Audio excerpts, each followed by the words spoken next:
Good morning to all. हमारा जो next topic है, बाकी सारी कंडीशन हमने पढ़ी बाद। अब नेक्स्ट जो टॉपिक आएगा हमारा वो क्या आता है कि गर्भाशय के अंदर ही बच्चे की क्या हो गई है, डेथ हो गई है। जब लेडी प्रेग्नेंट थी और प्रेगनेंसी के दौरान ही उस बच्चे की क्या हो गई, मृत्यु हो गई। गर्भ के अंदर ही बच्चे का खत्म हो जाना, उसी को आप क्या बोलते हो, इंट्रा यूटेराइन डेथ। समझ में आ गया? इंट्रा यूटेराइन डेथ किसको बोलते हैं? जब बच्चे का गर्भावस्था के दौरान गर्भाशय में ही क्या हो जाना, खत्म हो जाना, उसका डेथ हो जाना, उसी को आप क्या बोलते हो, अंतः गर्भाशयी शिशु मृत्यु। क्या बोलते हो उसको? अंतः गर्भाशयी शिशु मृत्यु। क्या हो गई, बच्चे के अंदर इंट्रा यूटेराइन डेथ हो गई। इंट्रा का मतलब होता है अंदर। अंदर किसके अंदर? यूट्रस के अंदर। तो गर्भाशय के दौरान गर्भ अवस्था के दौरान अगर गर्भाशय में ही बच्चे की क्या हो गई है, मृत्यु हो गई है, उसी को आप क्या बोलते हो, इंट्रा यूटेराइन डेथ बोलते हो। समझ में आ गया? प्रेगनेंसी के दौरान होने वाले बच्चे की मृत्यु किसमें? गर्भाशय में, बाहर नहीं आया, बाहर आने से पहले ही उसकी क्या होगी, मृत्यु हो गई, उसी को आप क्या बोलते हो, इंट्रा यूटेराइन डेथ बोलते हो। अगर इस इंट्रा यूटेराइन डेथ की डेफिनेशन की बात करेंगे तो डेफिनेशन में क्या आता है कि जब गर्भावस्था के 28 सप्ताह के बाद, गर्भावस्था के 28 सप्ताह के बाद या तीसरे ट्राइमेस्टर में फीटस की मृत्यु यूट्रस के अंदर ही हो जाती है।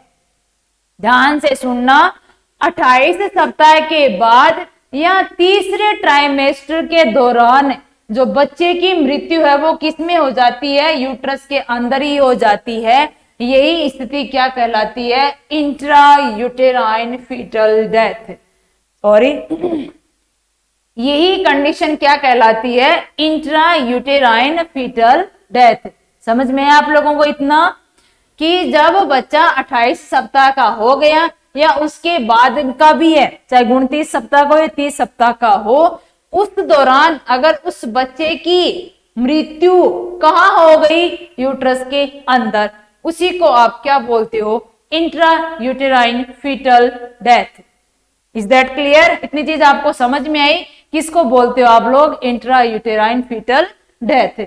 नेक्स्ट अगर हम बात करें कि कारण क्या क्या हो सकते हैं, एक मदर तो ये डेथ कैसे करवा सकते हैं, एक बच्चा कैसे डेथ करवा सकता है, तो दोनों ही कारण होते हैं। इसके लिए माँ भी रेस्पॉन्सिबल है और बच्चा भी रेस्पॉन्सिबल है। तो कारण देखना कि इंट्रा यूटेराइन डेथ के जो होते हैं वो संभावित कारण बहुत सारे हो सकते हैं। जो भाई कारण है इंट्रा यूटेराइन फीटल डेथ के, गर्भाशय में बच्चे की मृत्यु होने के बहुत सारे कारण है वो हो सकते हैं। पहला क्या है, मैटरनल कारण। भाई मदर कैसे ये कॉज करवाती है, मदर कैसे कारण साबित होती है। तो अगर मदर के अंदर मान लो एंटीपार्टम हेमरेज हो गया हो, समझ में आ गया? अगर एंटीपार्टम हेमरेज जो हमने पहले पढ़ा था, क्या, प्लेसेंटा प्रीविया और एब्रेप्सियो प्लेसेंटा, प्लेसेंटा प्रीविया और एब्रेप्सियो प्लेसेंटा, तो प्रसव से पूर्व अगर रक्तस्राव हो जाता है तो वो भी क्या करता है, बच्चे के अंदर intra uterine IUFD, intra uterine fetal death का कारण साबित हो सकता है। समझ में आई इतनी चीज क्या, कि प्रसव पूर्व रक्तस्राव भी क्या कर सकता है, अगर उसकी उपस्थिति हो प्रसव पूर्व रक्तस्राव की, तो वो क्या कारण साबित हो सकती है, बच्चे की डेथ करवा सकती है गर्भाशय में। दूसरा है प्री एक्लेम्सिया, मैंने बता दिया, हाइपरटेंशन और प्री एक्लेम्सिया, जो दोनों ही कंडीशन अगर वहां उपस्थित हो तो भी क्या करवा सकती है, बच्चे के अंदर मृत्यु करवा सकती है। कहां पे, गर्भाशय में ही, क्योंकि ये सारी बीमारियां प्रेगनेंसी के दौरान, गर्भावस्था के दौरान ही होने वाली है ना, ये तो आपको ही पता है।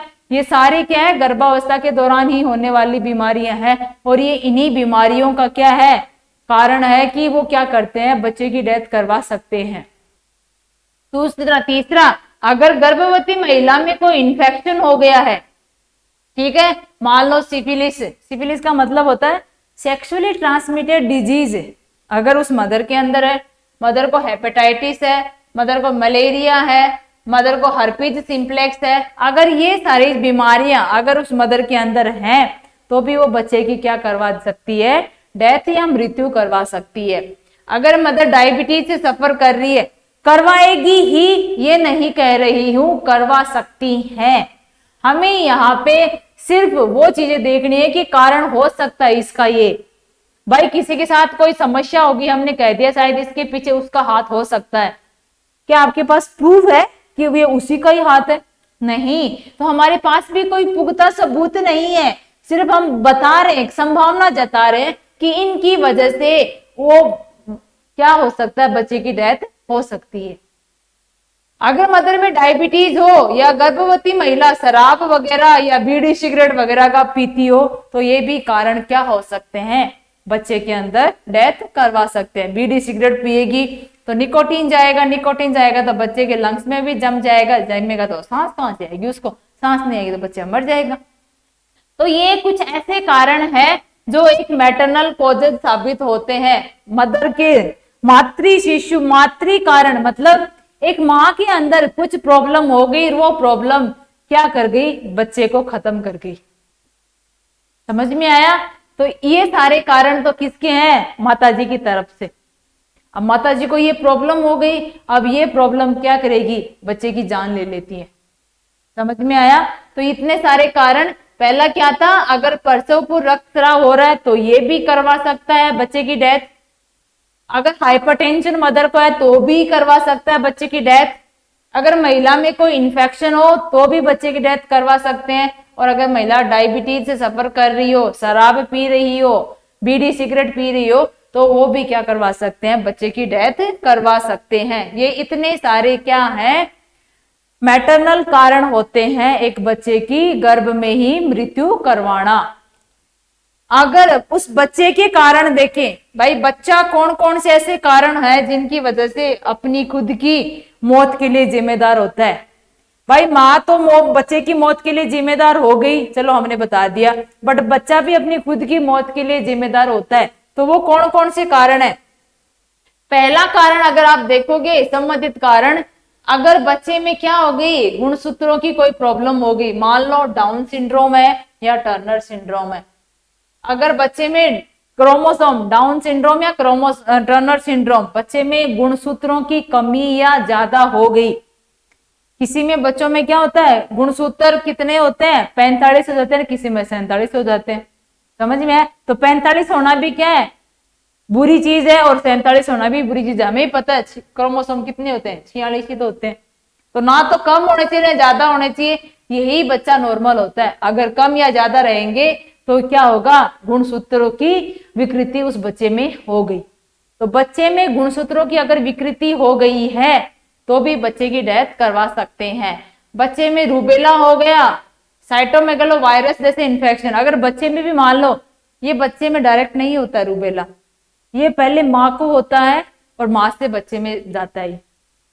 तो अगर बच्चे में रूबेला हो गया, साइटोमेगाली वायरस हो गई, ठीक है, ये भी मदर में होगा और मदर से बच्चे में जाएगा। अरे बच्चा तो अंदर है भाई, घर के अंदर, तो घर के अंदर बीमारी कैसे आएगी, जब घर वाले लेके आएंगे। तो यहाँ पे बच्चे के लिए घर वाले हैं कौन, उसकी माँ ही। तो जब माँ बीमारी लेके आएगी तो बच्चे में भी तो बीमारी जाएगी ना। तो मान लो बाय चांस बच्चे को ये दोनों बीमारियां उसकी माँ से मिल गई तो भी वो बच्चे को क्या करवा सकती है, मृत्यु करवा सकती है। नेक्स्ट वन देखते हैं, बच्चे में कोई भी कंजेनाइटल, मतलब बच्चे के अंदर क्या हो गया, प्रॉब्लम हो गई है। मान लो हार्ट के अंदर प्रॉब्लम हो गई है, हार्ट बना ही नहीं है, किडनी नहीं बनी है, बच्चे के अंदर कोई और लंग्स के अंदर कोई प्रॉब्लम हो गई है। तो जब बच्चा यूट्रस के अंदर है, उसी टाइम पे आपने देखा कि कोई अंग बच्चे का नहीं बन पाया, तो भी वो बच्चे की ये क्या करवा सकती है, मृत्यु करवा सकती है। और ये RH इनकॉम्पेटेबिलिटी,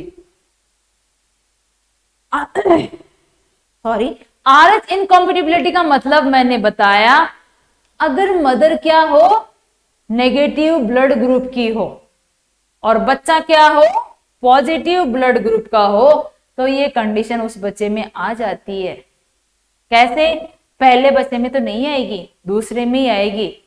अगर मदर को क्या है, AB नेगेटिव है, अगर यहाँ पे कंडीशन देखना, मदर क्या है, मदर है AB नेगेटिव ब्लड की, और बच्चे का ब्लड क्या हो गया, O पॉजिटिव। ठीक है, अब ये बच्चा तो सही है, अब इस माता जी ने क्या किया, दूसरी बार बोले कि मुझे तो और बच्चा चाहिए, तो वो दूसरी बार भी क्या हो गई, गर्भवती हो गई। उस टाइम पे आपने देखा कि वो बच्चा उसने फिर से कंसीव कर लिया, प्रेगनेंसी हो गई, तो जो इस बच्चे के जो पॉजिटिविटी वाले जो एंटीबॉडी थी वो कहाँ आ गई, माँ के ब्लड में। भाई ये तो नेगेटिव है, नेगेटिव में एंटीबॉडी कहाँ होती है, होती है क्या, क्यों, एंटीजन ही नहीं है, एंटीजन नहीं है तो एंटीबॉडी कहाँ बनेगी, समझ में आप लोगों को। इस बच्चे में क्या था, एंटीजन था। अब ये एंटीजन जैसे ही मदर में जाएगा, अब इस मदर के ब्लड में क्या बन जाएगी, प्रतिरोधी क्षमता बढ़ जाएगी, एंटीबॉडी बन जाएगी। अब ये एंटीबॉडी इस मदर के ब्लड में रहेगी, बस वो तो तैयार हो रही है कि कब बाहर से कोई चीज आए और मैं उसको खत्म कर दूं। तो माता जी को फिर एहसास हुआ कि मुझे दूसरा भी, मुझे तो एक लड़का अब एक लड़की और चाहिए, तो उसने दूसरी बार लड़की करने की कोशिश की, तो वो फिर से क्या हो गई, गर्भवती। उस दौरान उसने जब बच्ची एक लड़की वापस कंसीव की, उसको थोड़ा ना पता लड़की लड़का, हम बता रहे रे, तो उसने जैसा ही दूसरे बच्चा कंसीव किया, उस बच्चे के कंसीव करते ही मान लो उस बच्चे का ब्लड है और नेगेटिव, तब तो कोई दिक्कत नहीं है, पर अगर वहां वापस पॉजिटिव हो गया, ध्यान से सुनना, अगर भाई ब्लड ग्रुप क्या है, पहले वाले में पॉजिटिव था, अभी पॉजिटिव वाले की एंटीबॉडी कहाँ आ गई, बच्चे मां में बन गई है, अब इस मां में बनी हुई है एंटीबॉडी पहले से। अब ये एंटीबॉडी इंतजार कर रही है कि कब कोई मेरा साथी आए और मैं उसको जाके मारूं। तो जैसे ही मदर ने दूसरी प्रेगनेंसी कंसीव की, दूसरी टाइम गर्भवती हुई, बच्चे का ब्लड नेगेटिव था, अब नेगेटिव पे तो ये इफेक्ट डालेगी भी नहीं, समझ में आया। अगर मान लो पॉजिटिव है, तो पॉजिटिव में क्या प्रेजेंट होते हैं, एंटीजन। अब जैसे ही एंटीजन तो यहाँ आए, माता जी के ब्लड को पता चल गया कि बाहर से कोई आ गया है जिसके साथ मैं लड़ाई कर सकती हूँ, तो ये एंटीबॉडी तो पहले से ही पड़ी थी, इन्होंने क्या किया, इन पे जाके अटैक कर दिया, आक्रमण कर दिया इन एंटीजन पे, और यहाँ पे क्या करवा दी, बच्चे की डेथ करवा दी। समझ में आया आप लोगों को। पहले वाला बच्चा तो सुरक्षित है, बट उसी ने प्रॉब्लम बनाई थी, समस्या तो उसी ने तो की थी, ये तो बाहर निकल गया, बट इसने समस्या पैदा कर दी। अब माँ को तो कोई समस्या नहीं है, बट जो दूसरा बच्चा आएगा ना, उसका जो दूसरा भाई बहन आएगा, उसको उसने समस्या दे दी। समझ में आया आप लोगों को। और ये कंडीशन क्या करवाएगी, बच्चे के अंदर प्रॉब्लम करवाएगी। असंगतता का मतलब होता है मैच नहीं करना, नेगेटिव ब्लड पॉजिटिव ब्लड वाले के साथ मैच नहीं करता, ये तो आपको ही पता है, पॉजिटिव के साथ पॉजिटिव करेगा, नेगेटिव के साथ नेगेटिव करेगा। इतनी चीज समझ में आई। तो ये सारी चीजें क्या करवाती है, बच्चे की डेथ करवाने का काम करती है। आपने मैटरनल कारण भी देख लिए कि माँ कैसे जिम्मेदार होती है बच्चे की मृत्यु करवाने के लिए, और बच्चा खुद कैसे जिम्मेदार होता है अपनी ही मृत्यु करवाने के लिए। अब अगर इसके मैनेजमेंट की बात की जाए, इस मैनेजमेंट के अंदर देखेंगे कि भाई ये जो इंट्रा यूटेराइन जो फिटल डेथ हो रही है, हम इसका उपचार कैसे कर सकते हैं, इसका मैनेजमेंट कैसे कर सकते हैं। अगर इस मैनेजमेंट को देखोगे तो इस मैनेजमेंट के अंदर क्या होता है, ये स्वतः निष्कासन, मतलब लगभग 3/4 मामलों में गर्भस्थ शिशु मृत्यु के 2 सप्ताह के अंदर खुद ही क्या आ जाता है, बाहर आ जाता है। मतलब सारे केसेस के अंदर देखा जाए तो 3/4 केसेस के अंदर, मतलब 4 में से 3 केस ऐसे होते हैं जिनके अंदर बच्चा मरने के 2 सप्ताह बाद अपने आप ही बाहर आ जाता है, बट एक केस में ऐसा नहीं होता है। मतलब टोटल मान लो 4 केस हैं, 3 केस में तो बच्चा मरा था और बाहर आ गया, बट एक केस के अंदर बच्चा अभी भी अंदर है मरने के बाद। दूसरी कंडीशन है कि जब गर्भस्थ शिशु की मृत्यु 2 सप्ताह तक भी इसका स्वतः निष्कासन नहीं हो, तो हमें क्या देखना है, पहले महिला को कहाँ लेके जाओ, मतलब उसको साइकोलॉजिकली फिट करो, दिमागी तौर से उस मदर को क्या करो, फिट करो, स्वस्थ करो। फिर महिला को जो भी लक्षण है संक्रमण के उनको ठीक करो, और फिर फिब्रिनोजन उस लेडी को वहां पे गिर रहा है तो वो आपको दो। फिब्रिनोजन का मतलब जानते हो ना, क्लोट, थक्का बनाने वाला एक पदार्थ होता है। अगर उसका लेवल कम हो रहा है तो आपको क्या करना है, जब फिब्रिनोजन का लगातार नीचे गिर रहा हो तो हमें क्या करना है, उसको बढ़ाना है और आपको क्या करवाना है, प्रसव प्रक्रिया स्टार्ट करवा देनी है। यहाँ तो अपने आप ही हो गया, तो यहाँ तो आपको करने की कहाँ जरूरत है भाई। यहाँ टोटल हमारे पास 4 केस थे, 3 केस के अंदर तो बच्चा मर गया और 15 दिन के बाद अपने आप ही बाहर आ गया। तो यहाँ तो हो गई डिलीवरी, प्रसव हो गया। अब बच्चा मेरा मरा हुआ पैदा हो चाहे कैसा ही हो, डिलीवरी तो हो ही गई ना। एक केस ऐसा था जिसमें ये प्रॉब्लम आ रखी थी, तो पहले तो महिला को साइकोलॉजिकली फिट करो, मतलब उसको सांत्वना दो, उसको रिलैक्स करो, उसको उसके दिमाग पे प्रेशर अराइज मत करो, उसके दिमाग को शांत रखो ताकि वो क्या कर सके, उस सिचुएशन से बाहर आ पाए। तो ये है नहीं कि भाई वो उसके साथ ऑलरेडी उसको पता उसने अपना बच्चा खोया है, अब घर वाले उसको ही गाली गलौज करेंगे तो वो तो ज्यादा प्रॉब्लम में होगी। तो घर वालों का, डॉक्टर का यही फर्ज बनता है कि वो उसको क्या करे, शांत रखे, उसको सांत्वना दे, इमोशनली उसको सांत्वना दे। उसके संक्रमण के लक्षण मौजूद हो तो वो आपको चेक करने हैं। अगर फिब्रिनोजन, अगर रक्त का थक्का जमाने वाले जो भी पदार्थ है, अगर उसका लेवल कम हो रहा है तो आपको क्या करना है, प्रसव प्रक्रिया स्टार्ट कर देनी है। और प्रसव प्रक्रिया में 3 चीजें देखनी है। सर्विक्स क्या है, 8 से 10 सेंटीमीटर खुल गया, तो आप क्या करो, स्टेप बाय स्टेप चीजें चलाओ। ऑक्सीटोसिन दे दी, प्रसव प्रक्रिया प्रारंभ नहीं हुई, फिर आपने क्या दिया, वापस ऑक्सीटोसिन और प्रेस्टाग्लैंडिन दी और क्या करवा दिया, डिलीवरी करवा दी। भाई आपने सर्विक्स देखा, फेवरेबल था 8 से 10 सेंटीमीटर, बट ऑक्सीटोसिन ड्रिप देने के बाद में भी क्या हुआ, प्रक्रिया स्टार्ट नहीं हुई है। सर्विक्स तो खुल गया, बच्चेदानी का मुंह तो खुल गया है, बट बच्चा बाहर नहीं आ रहा है, तो आप फिर उसको ऑक्सीटोसिन दोगे, प्रोस्टाग्लैंडिन उसके वजाइना के अंदर इंसर्ट कर दोगे, तो वो दोनों मिलके एक साथ काम करेंगी, तो ये क्या होगा, बच्चे की डिलीवरी हो जाएगी। दूसरा, अगर सर्विक्स फेवरेबल नहीं है, मतलब 5 से 7 सेंटीमीटर ही डायलेट हुआ है, बच्चेदानी का मुंह 5 से 7 सेंटीमीटर के समथिंग भी नहीं खुला है, कम खुला है, तो आप उसको क्या करो, प्रोस्टाग्लैंडिन जो जेल आती है, एकदम चिकना चिकना पदार्थ सा आता है, उसको आप वेजाइना के अंदर डालोगे, फिर उसको आवश्यकता के अनुसार 6 से 8 घंटे बाद वापस आपको रिपीट करना है, और रिपीट करने के बाद में आप क्या करोगे, ऑक्सीटोसिन दे दोगे। समझ में आया? पहले आपको क्या करना है, प्रोस्टाग्लैंडिन को वेजाइना के अंदर डालना है, उसके बाद आपको 6 से 8 घंटे तक इंतजार करना है। इंतजार करने के बाद आपको क्या करना है, ऑक्सीटोसिन देनी है। ऑक्सीटोसिन पता है ना, यूट्रस के संकुचन करवाती है, वो देनी है, और उसके बाद में आपको क्या करना है, डिलीवरी करवा देनी है। लास्ट वन कंडीशन है, यदि महिला में सारी स्थितियां मौजूद हो, ये सारी चीज स्थिति मौजूद हो, ये सब आपको क्या करना है, सर्जरी करवा देनी है। कौन कौन सी स्थिति, जब ऑक्सीटोसिन ड्रिप देने के बाद में, प्रोस्टाग्लैंडिन जेल देने के बाद में भी क्या है, प्रसव प्रक्रिया स्टार्ट नहीं हो रही है, आपने सारा कुछ दे दिया, ऑक्सीटोसिन पे ऑक्सीटोसिन दे दी, प्रोस्टाग्लैंडिन पे प्रोस्टाग्लैंडिन दे दी, पर फिर भी प्रसव स्टार्ट नहीं हो रहा है, उसमें कोई चेंज नहीं हो रहा है। दूसरी, जब महिला के अंदर क्या हो, एंटीपार्टम हेमरेज, मतलब प्लेसेंटा प्रीविया हो, इस चीज को ध्यान रखना, अगर महिला में प्लेसेंटा प्रीविया हो। तीसरी, अगर गर्भस्थ शिशु की स्थिति क्या हो, लेटी हुई हो, अगर गर्भस्थ शिशु इस वाली पोजीशन में हो, लेटी हुई पोजीशन के अंदर हो, मदर के अंदर क्या हो, प्लेसेंटा प्रीविया हो, सीवियर, जो लास्ट वाला था ना, जिसके अंदर कहाँ था, उसने बच्चादानी का मुंह पूरा ही बंद कर रखा था, तो वो वाला प्लेसेंटा प्रीविया हो, या आपने ऑक्सीटोसिन भी दे दी, प्रोस्टाग्लैंडिन भी वजाइना में डाल दी, बट फिर भी कोई चेंज नहीं हो रहे हैं, तो इन सारी तीनों कंडीशन के अंदर आपको क्या करना है, सर्जरी से बच्चे को पैदा करवाना है। समझ में आया? सारा मैनेजमेंट ध्यान से देखो कि क्या क्या चीजें वहां पे लिखी हुई है। पहले वाले के अंदर 4 केस थे, 4 में से 3 केस क्या क्या हो गए, एक एग्जांपल दे रही हूँ, 3 केस तो अपने आप ही बच्चा मरने के बाद बाहर आ जाता है, पर एक केस ऐसा होता है जिसमें ये सारी प्रॉब्लम आ जाती हैं।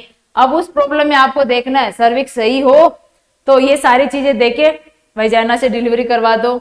ये सारी चीजें, आपका सर्विक्स सही नहीं है, बच्चादानी का मुंह सही नहीं है, मतलब खुला ही नहीं है, तो आप ये दवाइयां दोगे और दवाइयां देने के बाद आपको इंतजार करना है 6 से 8 घंटे का और फिर डिलीवरी करवा देनी है। बट जो अगर ये महिला जिसके अंदर ये सारी चीजें हो, ये भी हो, ये भी हो, ये भी हो, अब इन तीनों में क्या है, आपने ऑक्सीटोसिन दे दी, मतलब सारी दवाइयां देने के बाद में भी बच्चेदानी का मुंह नहीं खुला, महिला में प्लेसेंटा प्रीविया है और वो गर्भस्थ शिशु क्या है, लेटी हुई अवस्था में है, तो इन सारी चीजों में हमें क्या करवाना है, सिजेरियन सेक्शन, मतलब ऑपरेशन से बच्चे को क्या करवाना है, डिलीवर करवाना है।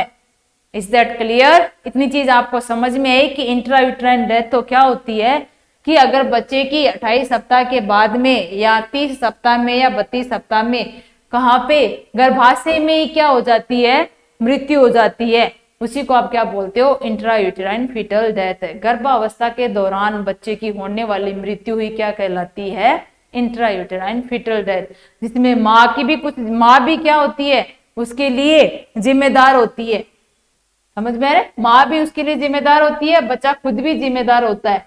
अब ये चीजें दोनों तो है, अब बच्चा भाई मर तो गया, बाहर निकालना भी जरूरी है, तो एक तो ऑप्शन यही है कि भाई सर्जरी करके निकाल दो, बट कुछ केसेस में ऐसा होता है कि अपने आप ही बच्चे बाहर आ जाते हैं, ठीक है, नॉर्मल वेजाइना से अपने आप ही बाहर आ जाते हैं, वो तो चलो हो गए, बट जो नहीं हुए हैं उनके पास हमारे पास दो ऑप्शन बचेंगे, या तो वेजाइना से बच्चे को बाहर निकालो दवाइयां देके, या फिर दवाइयां देने के बाद में बच्चा बाहर नहीं आ रहा है तो ऑपरेशन करके बाहर निकालो। ये दो ही तो ऑप्शन होते, तीसरा तो कोई रास्ता ही नहीं है। या सीधे तरीके से बच्चे को बाहर निकालो, अगर नहीं आ रहा है तो दूसरा तरीका अपना लो, तीसरा हमारे पास तो कोई ऑप्शन भी नहीं है। समझ में आया? या तो बच्चा अपने आप हो गया, तब तो हमें कोई टेंशन ही नहीं लेनी है, सारी प्रॉब्लम की खत्म।